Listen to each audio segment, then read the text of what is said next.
I am very pleased to announce that I will nominate Judge Clarence Thomas to serve as Associate Justice of the United States Supreme Court.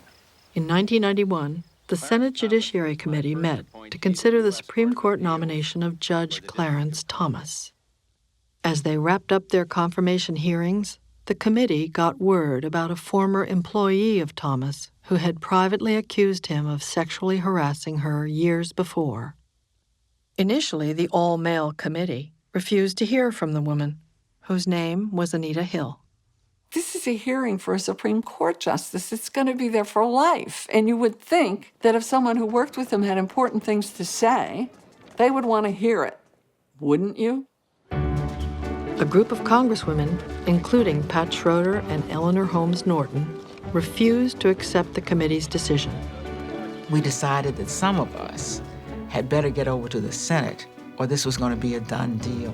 I do not believe that Professor Anita Hill should be left to stand alone without being heard. We marched to the Senate, knocked on the door, and they said, "We don't let strangers in here." Which all of us, our hair almost stood on end. We said, "We are not strangers, we are colleagues from the other side of the hill. Thank you very much." And furthermore, the entire media corps is out here, and you want us to go tell them what happened. Under growing pressure, the Judiciary Committee conceded. Hearings were reopened, and Anita Hill was called to testify. Can you tell the committee what was the most embarrassing of all the incidences that you have alleged? I think the one that was the most embarrassing was his discussion of pornography involving these women with large breasts and engaged in variety of sex with different people or animals. That was the thing that embarrassed me the most and made me feel the most humiliated. Thomas vigorously denied the allegations. This is a circus. It's a national disgrace. And from my standpoint, as a Black American, as far as I'm concerned, it is a high-tech lynching for uppity Blacks who in any way deign to think for themselves. I did not expect what Anita Hill had to say. And if I was stunned by what she had to say, I was even more stunned by the reaction of the Senate.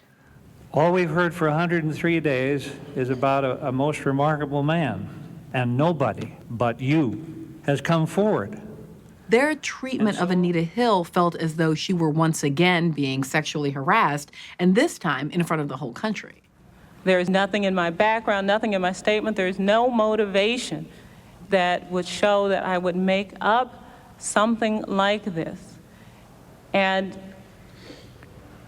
I guess one really does have to understand something about the nature of sexual harassment. Broadcast live over 3 days, the hearings riveted and divided the nation. Y'all watching? Mary Jo, we have a big rehearsal tonight, and if we stay mad about Clarence Thomas and Anita Hill, we'll never remember our lines. Initially, the senators' obvious sympathy for Thomas seemed to sway a majority of Americans. Oh, please.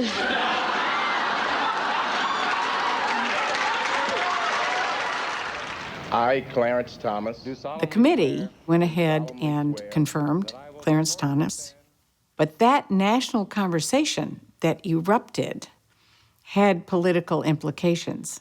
Gloria, did we as women lose anything because of Clarence Thomas and Anita Hill?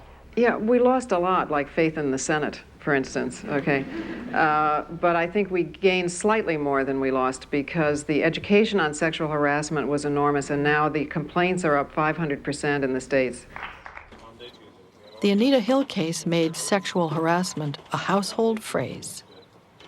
At the time, I was in college, so my household was 14 African-American women. Here we were, empowered young women off at college, and the notion that we might go into a workforce that would treat us in this way was truly eye-opening. Millions of women found themselves sitting down the men that they know and love and saying, this really happens. Let me tell you about it. 1 year after the hearings, as more women came forward to corroborate Thomas's behavior, polls showed that a majority of Americans believed Anita Hill. I was trying to do my duty as an ordinary American citizen, and I simply told the Senate investigators the truth. There's no question Anita Hill inspired others to come forward, but Anita Hill did something even larger for women. Immediately after those hearings, in the next election cycle, it was the Year of the Woman, and it was the year in which a record number of women were elected to the U.S. House of Representatives. A record 24 women were elected to the House. 5 new female senators, more than doubled their number in the Senate. These victories in the wake of the Anita Hill hearings gave the women's movement a new jolt of energy.